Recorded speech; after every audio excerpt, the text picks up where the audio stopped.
اعوذ باللہ من الشیطان الرجیم، بسم اللہ الرحمن الرحیم۔ السلام علیکم ورحمۃ اللہ وبرکاتہ۔ سب سے پہلے تو تمام عالم اسلام کی خدمت میں ماہ رمضان کی مبارکباد پیش کرتی ہوں۔ شکر ہے پروردگار عالم کا کہ اس نے ہمیں ایک مرتبہ پھر اتنی سانسیں عطا کی کہ ہم اس سال پھر رجب المرجب شعبان المعظم کی برکتیں سمیٹتے ہوئے ماہ رمضان المبارک جیسے بابرکت مہینے میں داخل ہو رہے ہیں، کیونکہ کتنے لوگ ہم جانتے ہیں کہ گزشتہ سال ہمارے ساتھ موجود تھے مگر اس سال نہیں ہیں، اور نہ جانے اگلے سال ہمیں یہ ساعتیں نصیب ہوں یا نہ ہوں۔ لہٰذا بھرپور کوشش کرنی ہے کہ رمضان المبارک کو اس طرح گزار سکیں کہ جس طرح گزارنے کا حق ہے۔ رمضان المبارک کے استقبال اور تیاری کے حوالے سے کچھ نکات آپ کے سامنے آج کے اس ویڈیو میں بیان کروں گی کہ ہم سب جانتے ہیں کہ رمضان المبارک وہ فضیلتوں والا مہینہ ہے کہ جس کے لیے خود رسالت مآب صلی اللہ علیہ وآلہ وسلم ارشاد فرما رہے ہیں کہ رمضان المبارک تمہاری طرف آ رہا ہے، اس کا استقبال کرو اور اس کو آگے بڑھ کر وصول کرو، کیونکہ یہ وہ مبارک مہینہ ہے کہ جو خالی ہاتھ نہیں آ رہا بلکہ اپنے دامن میں بہت سارے تحائف لے کر آ رہا ہے۔ وہ تحائف کیا ہیں؟ رحمتیں، برکتیں اور مغفرتیں۔ ہم سب جانتے ہیں کہ یہ مہینہ ہمارے لیے جو اتنی رحمتیں اپنے دامن میں سمیٹے ہوئے ہے، اتنی برکتیں سمیٹے ہوئے ہے، ہمارے لیے نجات کا باعث ہے، تو ہم سب کو کچھ نہ کچھ تو اس کی آنے سے پہلے سے اس کی تیاری کرنی چاہیے، اور اسی لیے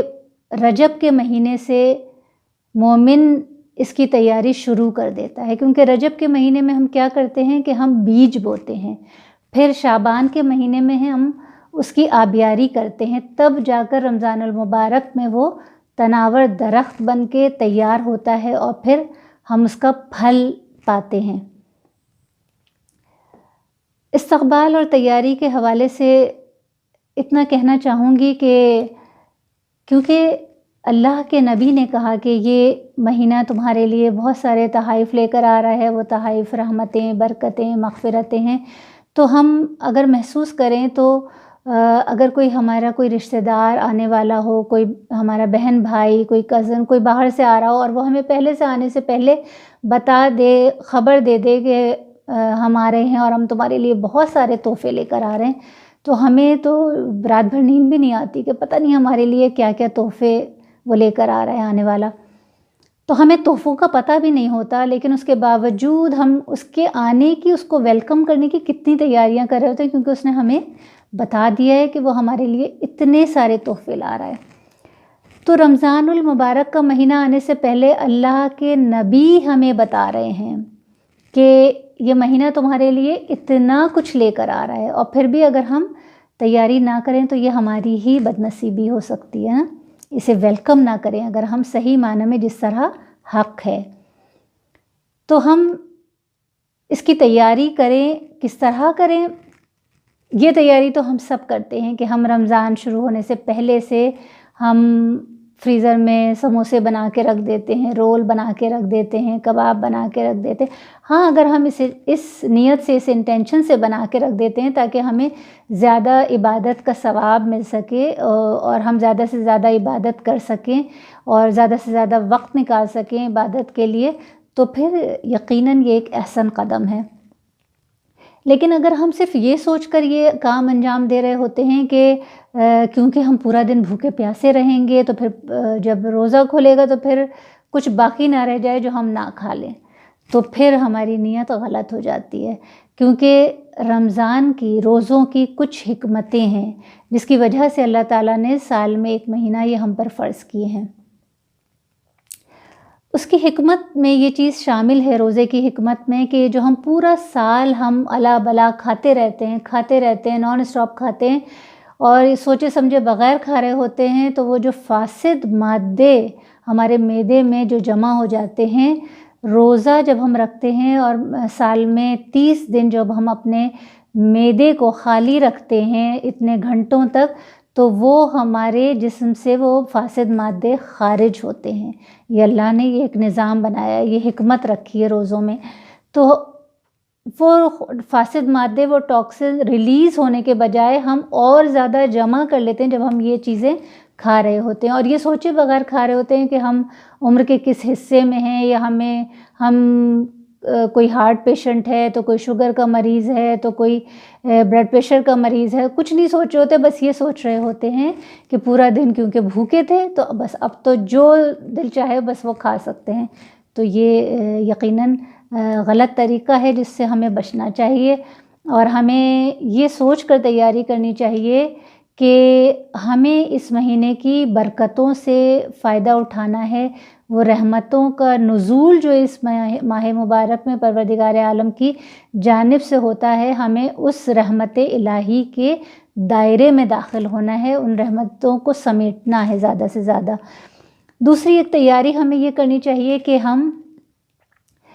رمضان شروع ہونے سے پہلے خود کو ٹائم مینجمنٹ کی عادت ڈال لیں. مطلب مولا کائنات امیر المومنین علی بن ابی طالب علیہ السلام کا ایک قول اس وقت میرے ذہن میں آ گیا کہ مولا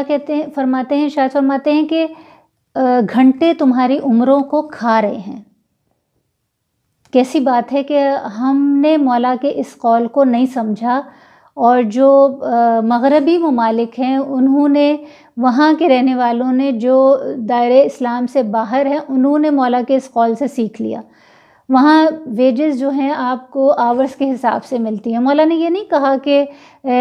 سال تمہاری عمر کو کھا رہے ہیں یا دن تمہاری عمروں کو کھا رہے ہیں. مولا فرما رہے ہیں کہ گھنٹے تمہاری عمروں کو کھا رہے ہیں. تو اگر ہم یہ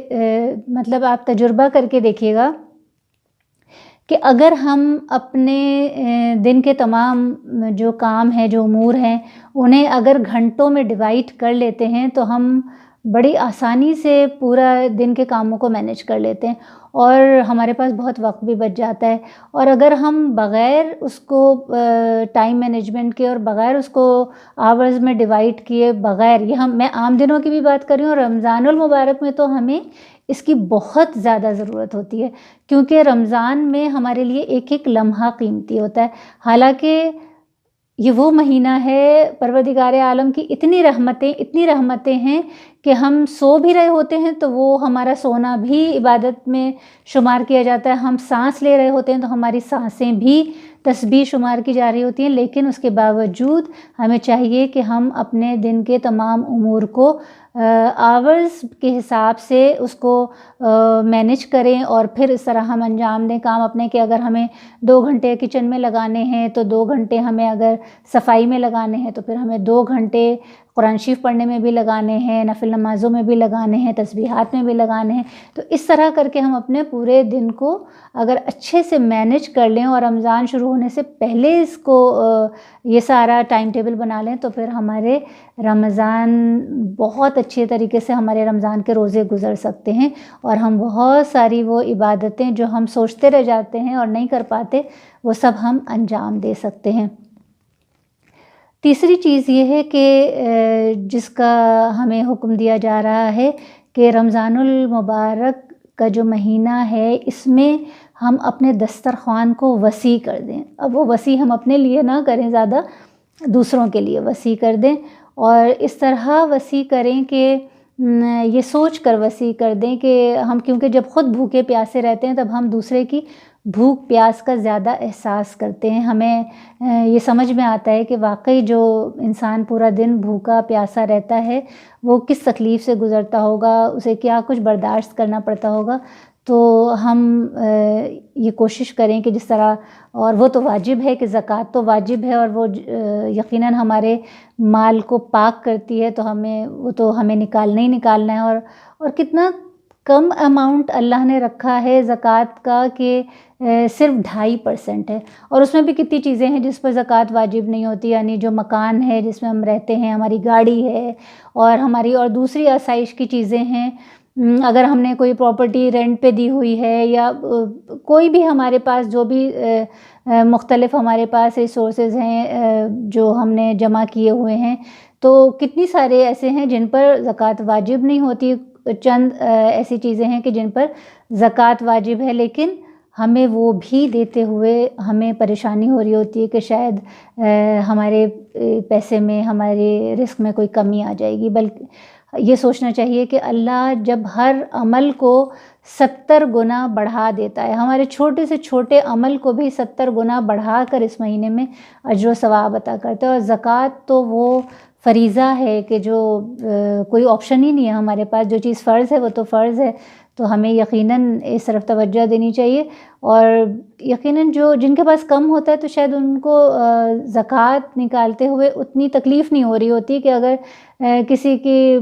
پاس اتنا پیسہ ہے کہ وہ ہزاروں میں زکوٰۃ نکل رہی ہے تو وہ شاید آسانی سے نکال دیتا ہے، پھر لاکھوں میں نکالنی ہو تو اور مشکل ہو جاتی ہے، اور پھر اگر کروڑوں میں نکالنی ہو تب تو پھر تو دل میں تکلیف ہونے لگتی ہے کہ